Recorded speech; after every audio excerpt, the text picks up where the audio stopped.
14 August 1947 সাল। যখন সারা পৃথিবী ঘুমের দেশে, তখন ভারতীয় উপমহাদেশের বুক চিরে আঁকা হচ্ছিল এক নতুন সীমারেখা। স্বাধীনতার আন্দোলনের সঙ্গে জন্ম নিচ্ছিল এক ভয়ঙ্কর দুঃস্বপ্ন, যেখানে আনন্দ উল্লাসের আড়ালে লুকিয়েছিল অশ্রু, রক্ত আর লক্ষ লক্ষ মানুষের আত্মনাদ। শতাব্দীর পর শতাব্দী ধরে বিদেশি শাসনের শৃঙ্খলে অবাধ্য ভারত আজ স্বাধীনতার দ্বারপ্রান্তে। কিন্তু সেই স্বাধীনতার মূল ছিল অতি ভয়াবহ দেশভাগ। এবং 14 আগস্ট রাত 12টায় জন্ম নেয় এক নতুন দেশ, সেটি হচ্ছে পাকিস্তান। আর ঠিক 24 ঘন্টা পরে 15 আগস্ট ভারত স্বাধীনতা লাভ করে। কিন্তু প্রশ্ন হলো, এই বিভাজন ঘটলো কেন? কিভাবে শত শত বছর ধরে একসাথে বসবাস করা হিন্দু মুসলমানরা হঠাৎ করে আলাদা রাষ্ট্রের দাবি তুলল? আর এই বিভাজনের ফলাফল কি হয়েছিল এবং কেন দেশভাগ হয়েছিল? হাই বন্ধু, আমি রাজু। আজকে আলোচনা করব দেশভাগের কিছু অজানা ইতিহাস, যেগুলো শুনলে আজও আমাদের লোমগুলো খাড়া হয়ে যায়। সেই রক্তাক্ত ইতিহাস, সেই ভয়ঙ্কর রাত, সেই ভয়ঙ্কর সময় কীভাবে হয়েছিল, কেন হয়েছিল, আমি সমস্ত কিছু আলোচনা করবো এই ভিডিওতে। আপনারা অবশ্যই ভিডিওটি প্রথম থেকে শেষ পর্যন্ত স্কিপ না করে দেখবেন, তাহলে আপনাদের পুরো ক্লিয়ার হয়ে যাবে। আর যদি ভিডিও ভালো লাগে তাহলে লাইক করবেন এবং চ্যানেলটি সাবস্ক্রাইব করে দেবেন এইরকমই নতুন নতুন ভিডিও পাওয়ার জন্য এবং ইনফরমেটিভ ভিডিও পাওয়ার জন্য। তো চলুন ভিডিও শুরু করি। ভারতবর্ষে শতাব্দীর পর শতাব্দী ধরে বহু ধর্ম, ভাষা ও সংস্কৃতি মিলন ছিল। হিন্দু মুসলমানরা একসাথে একই গ্রামে, একই শহরে বাস করত। কিন্তু বিদেশি শাসনের মাধ্যমে ধীরে ধীরে ধর্মীয় বিভাজনের বীজ রোপণ করা হয়। ব্রিটিশরা জানতো, যদি ভারতীয়রা এক থাকে তাহলে স্বাধীনতার জন্য তাদের আন্দোলন ঠেকানো সম্ভব নয়। তাই তারা ডিভাইড অ্যান্ড রুল নীতি চালু করলো। হিন্দু মুসলমানদের মধ্যে বিভেদ তৈরি করতে লাগলো, আলাদা ভোটাধিকার চালু করলো, মুসলমানদের জন্য আলাদা আসন রাখা হলো। শিক্ষায়, চাকরিতে, রাজনীতিতে ধীরে ধীরে ধর্মী বিভাজন স্পষ্ট হয়ে উঠল এবং 1906 সালে গঠিত হলো অল ইন্ডিয়া মুসলিম লীগ। প্রথম দিকে তারা ব্রিটিশ সরকারের অনুগত ছিল, কিন্তু পরে মোহাম্মদ আলী জিন্নাহ মুসলিম লীগের নেতৃত্ব দিয়ে আলাদা রাষ্ট্রের দাবি তোলেন। তার মতে হিন্দু ও মুসলমান দুটি আলাদা জাতি, তাদের একসাথে রাখা যাবে না। অন্যদিকে ভারতীয় জাতি কংগ্রেস, গান্ধীজি, নেহেরু, প্যাটেল চাইছিল ঐক্যবদ্ধ ভারত। তারা ধর্মকে রাষ্ট্রভিত্তিক করতে চাইছিল না। কিন্তু মুসলিম লীগ বিশ্বাস করত, হিন্দু সংখ্যাগরিষ্ঠ ভারতবর্ষের মধ্যে মুসলমানরা চিরকাল অবহেলিত হবে। মুসলিম লীগ 1940 সালে লাহোরে অধিবেশনে ঘোষণা করল, ভারতের উত্তর পশ্চিম ও পূর্বাঞ্চলে মুসলিম সংঘর্ষ অঞ্চল নিয়ে আলাদা রাষ্ট্র গঠন করতে হবে। আর এই প্রস্তাবের পরে পাকিস্তান আন্দোলনের ভিত্তি দাঁড়ায়। 1946 সালে ডাইরেক্ট অ্যাকশন ডে কলকাতায় ভয়াবহ দাঙ্গা শুরু হয়। কয়েক হাজার মানুষ মারা যায়। পরিষ্কার হয়ে যায়, হিন্দু মুসলমানদের একত্রে রাখা যাবে না। 1947 সালে গোড়ায় স্পষ্ট হয়ে গেছিল, ভারত একসাথে থাকবে না। হিন্দু মুসলমানদের দ্বন্দ্ব নিয়ে দিন দিন চরম পর্যায়ে উঠছিল। দাঙ্গা, হত্যা, রক্তপাত থামানোর জন্য কোনো উপায় দেখা যাচ্ছিল না। আর এই পরিস্থিতিতে ব্রিটিশ সরকার নতুন সিদ্ধান্ত নিল। 1947 সালে মার্চ মাসে ব্রিটিশ লর্ড মাউন্ট ব্যাটেনকে ভারতে নিয়োগ করা হলো এবং তার কাজ ছিল যত তাড়াতাড়ি সম্ভব ব্রিটিশকে ভারত থেকে সরানো। প্রথমে ব্রিটিশরা 1948 সালে ভারত ছাড়তে চেয়েছিলেন, কিন্তু অবস্থা এতটাই উত্তপ্ত হয়ে ওঠে যে তারা 1 বছরও অপেক্ষা করতে পারল না। 3 জুন 1947 সালে মাউন্ট ব্যাটেন ঘোষণা করলো এক ঐতিহাসিক পরিকল্পনায়, যা পরে পরিচিত হয় পার্টিশন প্ল্যান নামে। এর মূল দিকগুলো ছিল ভারতকে 2 ভাগে ভাগ করা, ভারত, পাকিস্তান। বাংলা ও পাঞ্জাবের যে অংশে মুসলমান সংখ্যা বেশি তা যাবে পাকিস্তানের দিকে এবং হিন্দু, শিখ সংখ্যাগরিষ্ঠ এলাকা থাকবে ভারতে। আসাম, সিন্ধু, বালুচিস্তান ইত্যাদি অঞ্চলেও আলাদা গণভোট হবে। দেশভাগের তারিখ নির্ধারণ করা হলো।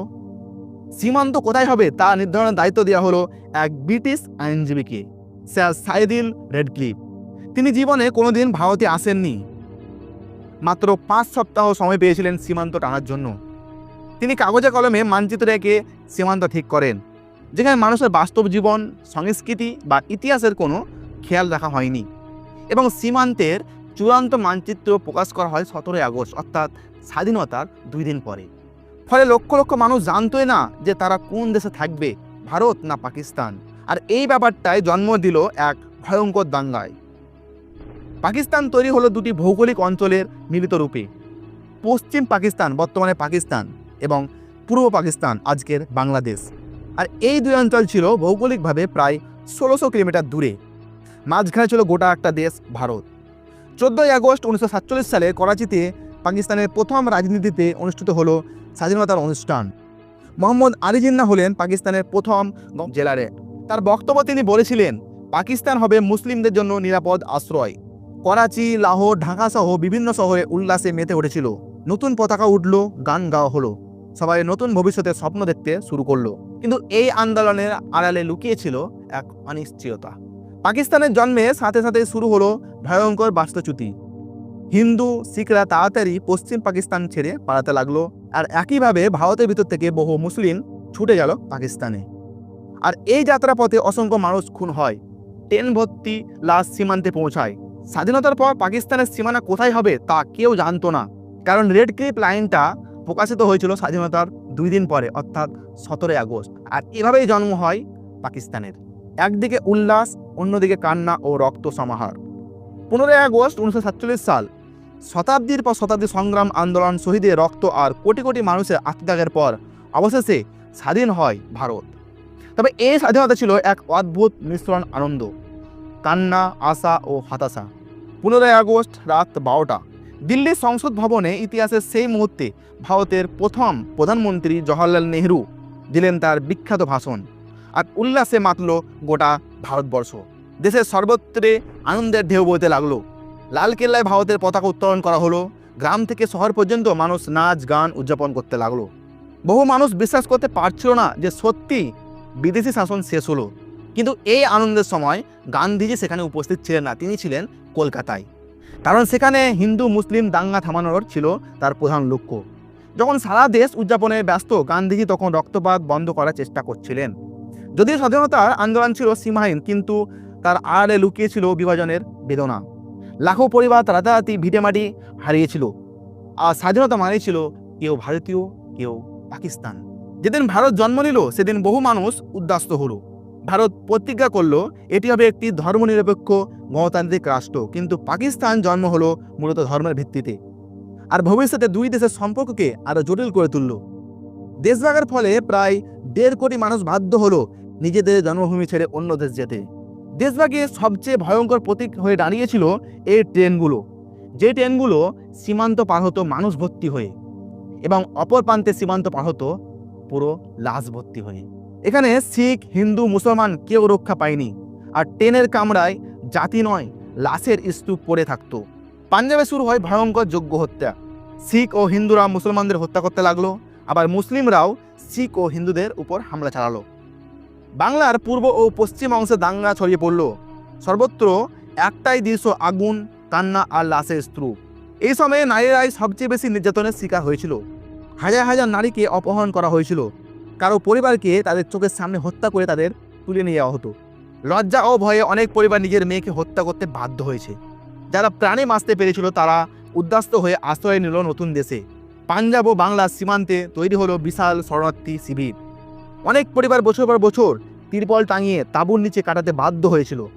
অন্ন, বস্ত্র, চিকিৎসা সবকিছুর জন্য হাহাকার চলছিল। আর এই যাতায়াতের মধ্যে এত মানুষের মৃত্যু হয়েছিল যা শুনলে আপনি চমকে উঠবেন। এবং সেই সময় মৃত্যুর সংখ্যা ছড়িয়েছিল প্রায় 10 থেকে 15 লক্ষ। অসংখ্য মানুষ আজীবন হারিয়েছিল তাদের বাড়ি, জমি, আত্মীয় স্বজন। আর এই ক্ষত আজও পুরোপুরি ভরাট হয়নি। ভারতের স্বাধীনতা মানে কারো কাছে আনন্দ, কিন্তু কারো কাছে আজীবন বেদনা। যেদিন তিরঙ্গা লালকেল্লায় উড়ল সেদিন লক্ষ লক্ষ পরিবার রক্তের স্রোতে ভেসে গেল। আর এভাবেই স্বাধীনতার সাথে সাথে ভারত উপমহাদেশে পেল এক রক্তাক্ত জন্মদাগ। যদি সেই সময় নেতাজি সুভাষচন্দ্র বোস দেশে থাকতো তাহলে কি দেশভাগ হতো? তিনি কি হতে দিতেন? তা আপনারা অবশ্যই একটি কমেন্ট করে জানাবেন। আর যদি ভিডিও ভালো লাগে থাকে লাইক করবেন এবং এইরকমই ভিডিও পাওয়ার জন্য চ্যানেলটি অবশ্যই সাবস্ক্রাইব করে রাখবেন। আজকে এতটাই, আবারও দেখা হচ্ছে পরবর্তী ভিডিওতে। ততক্ষণ টাটা, ভালো থাকবেন।